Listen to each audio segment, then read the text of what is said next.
எல்லாருக்கும் வணக்கம். நான் உங்களோட ஸ்ரீதர்.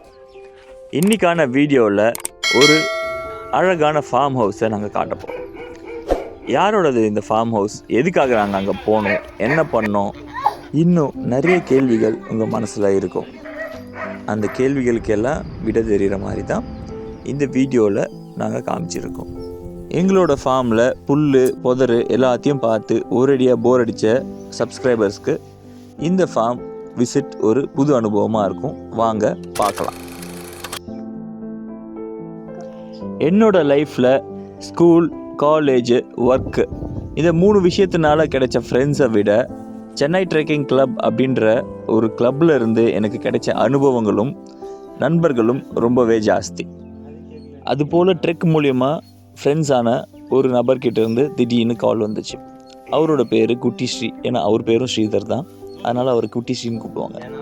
அவங்க ஒரு ஏக்கரில் ஃபார்ம் ஹவுஸ் வச்சுருக்கிறதா, ஃபார்ம் ஹவுஸை வந்து விசிட் பண்ணுங்கள் வாங்கன்னு சொல்லி எனக்கு இன்வைட் கொடுத்துருந்தாங்க. நான் இங்கே என்னோடய பண்ணையில் வேலை ஜாஸ்தியாக இருந்ததுனால எங்கேயுமே போக முடியாமலே இருந்தது. அதுக்கப்புறம் மறுபடியும் ஒரு 2-3 வருஷம் கழித்து திடீர்னு கால் வந்துருந்தது. இந்த மாதிரி அப்பாவும் அம்மாவும் கனடாவுக்கு வந்துட்டாங்க. என் கூட ஃபார்ம் அங்கே இருக்குது, அங்கே நிறைய வான்கோழி அதெல்லாமே இருக்குது, அதை எனக்கு விற்று கொடுங்க அப்படின்னு சொல்லி கேட்டாங்க. சரி, ஓகே, நான் ட்ரை பண்ணுறேன், பக்கத்தில் கேட்டு சொல்கிறேன் அப்படின்னு சொல்லிட்டு நான் சொல்லிகிட்டு இருந்தேன். அந்த ஃபார்மில் இருந்த கோழி, வான்கோழி, வாத்து, கூஸு எல்லாமே அவங்க கொடுத்துட போகிறதா சொல்லியிருந்தாங்க. நானும் இங்கே பேசி வச்சுருந்த ஒரு கறி கடையில் சரி எலெக்ஷன் முடிஞ்ச உடனே போய் எடுத்துக்கலாம் அப்படின்னு வெயிட் பண்ணிகிட்டு இருந்தோம். பட் ஆனால் அதுக்கு முன்னாடியே குட்டிஸ்ரீயோட அப்பா ஃபோன் பண்ணியிருந்தார். தம்பி, நீ போய் அந்த கூஸ் மட்டுமாவது எடுத்துகிட்டு வந்து வச்சுக்கோப்பா, ஏன்னா அது இறந்துகிட்டே இருக்குது, யாரும் பார்த்துக்கிறதுக்கு அந்தளவுக்கு இல்லாமல் அப்படின்னு சொன்னாங்க. அங்கிள் இங்கே இருந்த வரைக்கும் ஃபார்மில் இருக்கும்போது வான்கோழிங்க கூட ஜாலியாக இருந்துட்டு அந்த கூஸு வாத்துங்களுக்கு எல்லாமே புல், அது தீவனம் எல்லாமே போட்டுட்டு டெய்லி அவங்க கூட டைம் ஸ்பெண்ட் பண்ணிட்டு இருந்ததுனால அதுங்க நல்லா ஹெல்த்தியாக இருந்துச்சு. இப்போ அது ஸ்பெண்ட் பண்ணுறதுக்கு டைம் இல்லைன்றதுனால கேர்டேக்கர் போய் சாப்பாடு போட்டுட்டு வந்துடுவாங்க. அதுங்க கொஞ்சம் ஏங்கி போய் அதுங்க கொஞ்சம் கொஞ்சமாக இறக்க ஆரம்பிச்சிருச்சு. எனக்கு அது கேட்ட உடனே ரொம்ப மனசு கஷ்டமாச்சு. ஏன்னா நம்ம கஷ்டப்பட்டு வளர்த்த ஒரு பொருள் ஒன்று ஒன்றா இறக்குது, அதை நம்மளால் ஒன்றுமே பண்ண முடியல அப்படின்ற ஃபீலே ரொம்ப கஷ்டமானது. அதனால் சரிங்க அங்கிள், நான் வெயிட் பண்ணாமல் நான் உடனே போய் பார்க்குறேன், என்ன பார்க்குறேன், ஏதாவது மருந்து தேவைப்படுச்சுன்னா மருந்து கொடுத்துட்டு வரேன், இல்லைனா அங்கேயே இருக்கட்டும் அங்கிள் அப்படின்னு சொன்னேன். இல்லை, நீ அதை கொண்டு வீட்டில் வச்சுக்கோப்பா, அப்புறமா கூட அது விற்கிறத பற்றி பார்த்துக்கலாம், இல்லை நீயே கூட வச்சுக்கோ, அது உயிரோடு இருந்தால் போதும் அப்படின்னாரு. நம்மளோட ஃபார்மில் ஆல்ரெடி கூஸ் இருக்குது. இப்போ புதுசாக கூஸ் கொண்டு வந்தோம்னா கண்டிப்பாக சண்டை போடும். அதுங்களுக்கு சேஃபாக இருக்கிறதுக்கு ஒரு இடம் வேணும் அப்படின்றதுனால முயல் கூண்டுலேயே ஒரு ஓரமாக ஒதுக்கிட்டு அந்த புது கூஸ் பழகிற வரைக்கும் கொஞ்சம் வச்சுக்கலாம் அப்படின்றதுக்காக ரெடி பண்ணிகிட்டு இருந்தோம். வைக்க போட்டிருந்த இடத்த நல்லா க்ளீன் பண்ணிவிட்டு 4 பக்கமும் வலை அடிச்சுட்டு டெம்ப்ரவரியாக ஒரு இடம் செட் பண்ணிவிட்டு அதுக்குள்ளே அந்த வாத்தும் கூஸும் பழகிற வரைக்கும் வச்சுட்டு அதுக்கப்புறம் நம்ம ஃப்ரீயாக விட்டுக்கலாம் அப்படின்னு ஐடியா பண்ணி அந்த வேலையில் இறங்கியாச்சு. எல்லா விஷயமும் செய்கிறத விட சொல்கிறது ரொம்ப ஈஸின்ற மாதிரி ஈஸியாக சொல்லிட்டேன். பட் ஆனால் இது செய்கிறதுக்கு எனக்கு ரொம்ப கஷ்டமாக இருந்தது. ஏன்னா வெயில் தான் ரொம்ப ஜாஸ்தியாக இருக்குது. அதில் எல்லா வேலையும் செஞ்சுட்டு அது கூடவே சேர்த்து இதையும் செய்யணுன்னா ரொம்ப டைம் எடுத்துக்கிச்சு. கடந்த 4 வருஷமாக இல்லாத அளவுக்கு இந்த வருஷம் நாங்கள் வெயில் ரொம்ப அதிகமாகவே ஃபீல் பண்ணுறோம். 10 மணி ஆனால் வெளியவே வர முடியலங்க. அது முன்னாடி எல்லாமே ஒரு 3 மணி வரைக்கும் இருக்கும். இப்போ 5-5:30 வரைக்குமே வெயில் அந்த மாதிரி ரொம்ப கடுமையாக இருக்குது. அதனால் நிறைய வேலைகள் பாதிக்குது.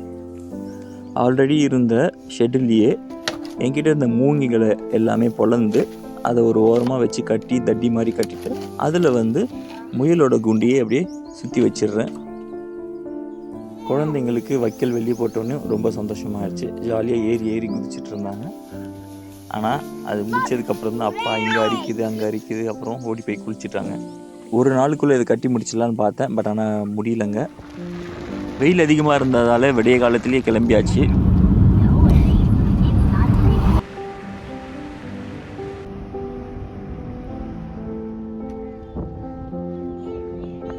பரந்தூர் தக்கோலம் பக்கத்தில் அவங்களோட ஃபார்ம் இருந்துச்சு. நல்ல செழிப்பான ஏரியா தான், தண்ணி வெள்ளம் நல்லா இருக்கிற இடத்துல தான் அவங்களோட ஃபார்ம் இருந்துச்சு. சுற்றிலும் பார்க்குறதுக்கு நல்லா பச்சை பசேன்னு அழகாக இருந்தது. எங்களுக்கும் ஒரு ஜாலியான ட்ரிப்பாகவும் இருந்தது.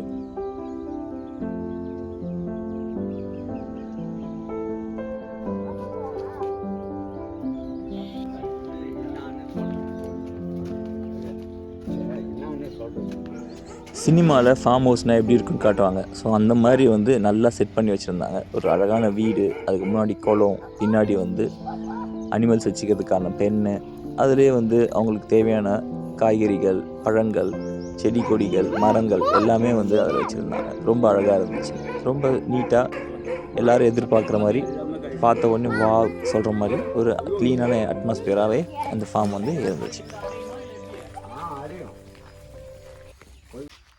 லிவிங் ஸ்பேஸ் தனியாகவும் அனிமல்ஸ்க்கான ஏரியா தனியாகவும் போட்டு சுற்றி ஃபுல்லாக ஃபென்ஸ் பண்ணி நல்லா வந்து ப்ரொடெக்ஷன் பண்ணி வச்சுருக்காங்க. அதுக்கு நடுவுலேயே வந்து எல்லா மரம் வகைகளும் பழ வகைகளும் வச்சுருந்தாங்க. 1 ஏக்கர் ஏரியா அது ஃபுல்லாகவே வந்து நல்லா ஃபென்ஸ் பண்ணியிருக்காங்க. பின்னாடி வந்து கோழிங்களுக்கான கூண்டு வச்சுருக்காங்க. இங்கே இருக்க ஒரு 60-70 கோழிங்க வந்து அழகாக வந்து ஜாலியாக வெளியே வந்து மேய்ஞ்சிட்டு சாயந்தரமாக உள்ளே வந்து அடைஞ்சிருக்குங்க. ஸோ இந்த கோழிகளை தான் இந்த வாரம் வந்து நாங்கள் விற்க போகிறோம். இந்த வீடியோஸ் பார்க்குற யாராச்சும் உங்களுக்கு கோழி தேவைப்பட்டதுன்னா நீங்களும் வந்து காண்டாக்ட் பண்ணலாம். கண்டிப்பாக நான் யாருக்காச்சும் விற்கிறதுக்கு முன்னாடி நீங்கள் வந்தீங்கன்னா நீங்களும் வந்து வாங்கிட்டு போகலாம்.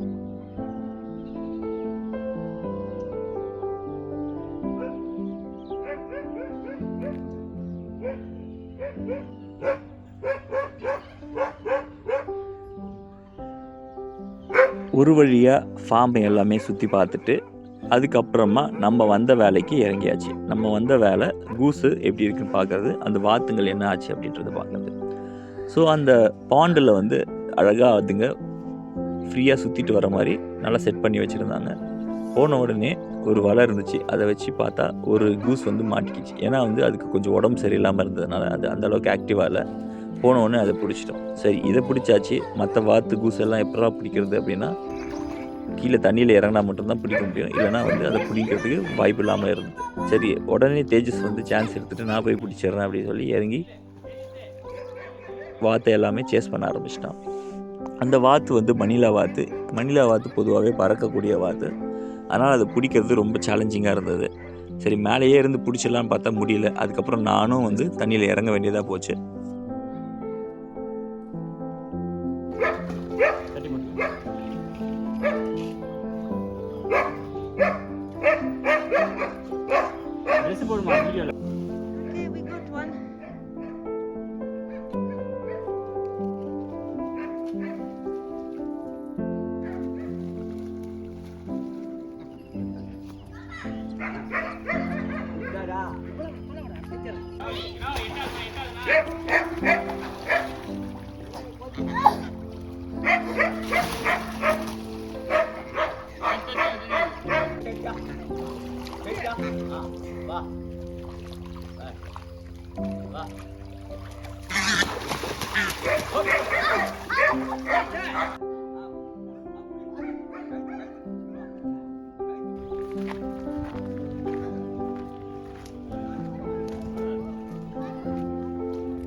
ஒரு வழியாக 3/4 மணி நேரம் போராட்டத்துக்கு அப்புறம் அந்த வாத்து கூஸு எல்லாத்தையும் பிடிச்சி காலை வந்து கட்டி வச்சாச்சு. இதை வந்து நம்ம காரில் எடுத்துகிட்டு இதுக்கு மேலே நம்மளோட ஃபார்முக்கு போக வேண்டியது மிச்சம். கடைசியாக ஒரு வாட்டி எல்லா இடத்தையும் சுற்றி பார்த்துட்டு பாய் சொல்லிவிட்டு நாங்கள் பாட்டு ஜம்முன்னு கிளம்பிட்டோம்.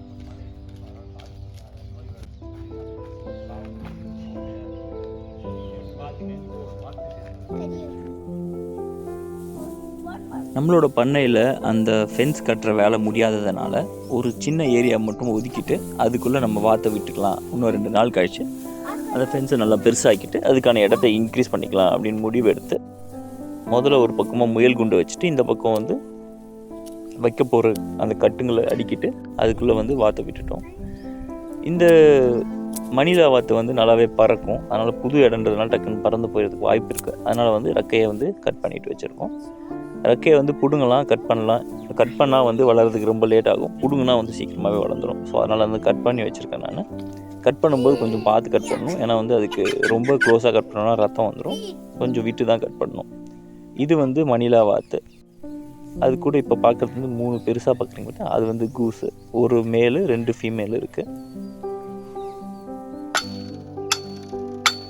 வாத்துங்க வந்து 3 நாள் ஆச்சு. வேறு வேலை இருந்ததுனால இந்த கூண்டை வந்து சரியாக முடிக்க முடியல. சரி, இன்றைக்கி வந்து இதை எப்படியாவது முடிச்சே ஆகணும் அப்படின்றதுக்காக அதுக்கப்புறம் நம்ம மூங்கில் எல்லாமே பொழந்து பண்ணிகிட்ருக்கோம். மூங்கில பொழக்கிறதுக்கு இந்த டூல் ரொம்பவே யூஸ்ஃபுல்லாக இருக்குது. இது நம்மளே வந்து ஈஸியாக செஞ்சுக்கலாம். ஒரு வெல்டிங் மிஷின் இருந்தால் மட்டும் போதும். அதை வளைச்சிட்டு அந்த மாதிரி அழகாக பண்ணிக்கலாம்.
பத்துக்கு 10 சைஸ்லேருந்து இப்போ 20க்கு 20 சைஸில் வந்து அவங்களுக்கு கூண்டு அமைச்சிட்ருக்கோம்.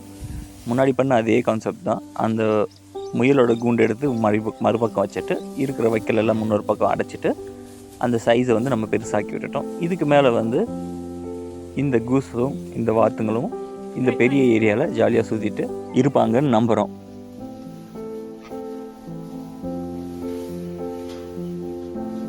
இந்த கூஸோ இல்லை மணிலா வாத்தோ நீங்கள் புதுசாக வளர்க்க போகிறீங்க, உங்களோட பண்ணைக்கு வளர்க்க போகிறீங்க அப்படின்னா வந்து ஒரு முக்கியமான விஷயம் சொல்லிடுறேன். கோழி மாதிரி வெறும் அரிசி மட்டும் போட்டாலே இது வளர்ந்துடாது. இதுக்கு வந்து புல் நிறைய போடணும், களை செடிகள் நிறைய போடணும். அப்போ தான் வந்து ஆரோக்கியமாக நல்லாயிருக்கும். அரிசி கூட போடாமல் நம்ம வளர்த்துடலாம், ஆனால் வந்து புல் இல்லாமல் இதை வளர்க்கவே முடியாது. அதனால் வந்து புதுசாக வளர்க்கணும்னு நினைக்கிறவங்க சின்ன இடத்துல வந்து வச்சு வளர்க்கணும்னு நினைக்காதீங்க. நல்லா பெரிய இடமா இருந்து அது நல்லா ஓடி ஆடி விளையாடக்கூடிய ஒரு இடமா இருந்தால் தான் அது வந்து ஆரோக்கியமாக இருக்கும். இல்லைன்னா அது பாட்டு வந்து ஸ்ட்ரெஸ்டாகவே இருக்கும். ஸோ இந்த விஷயத்த எல்லோரும் கவனமாக வச்சுக்கோங்க.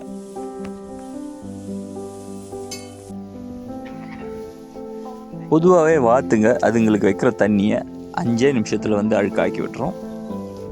கூஸும் அதே போல் தான் பண்ணி வைக்குதுங்க. இந்த கூஸில் ஒரு கூஸ் வந்து உடம்பு ரொம்ப முடியாமலே இருக்குது. அது வந்து கண்ணை மூடிட்டு ஒரு மாதிரி வந்து மந்தமாகவே இருக்குது. அதோட உடம்பு சரியாகிற வரைக்கும் நம்மளோட குட்டையில் மழை தண்ணி வர வரைக்கும் அவங்களுக்கான டெம்பரரியான ஒரு இடத்துல இருக்காங்க. ஒன்ஸ் வந்து தண்ணி வந்துருச்சு அப்படின்னா அவங்கள வந்து ஓப்பனாக ஃப்ரீயாக விட்டுட்டு நம்மளோட கூஸ் கூடயும் சேர்த்து விட்டுருவோம். Can we expect some Spider-Man skills?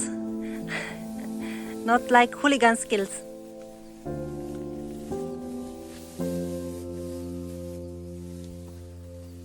High five. Good job. Good job.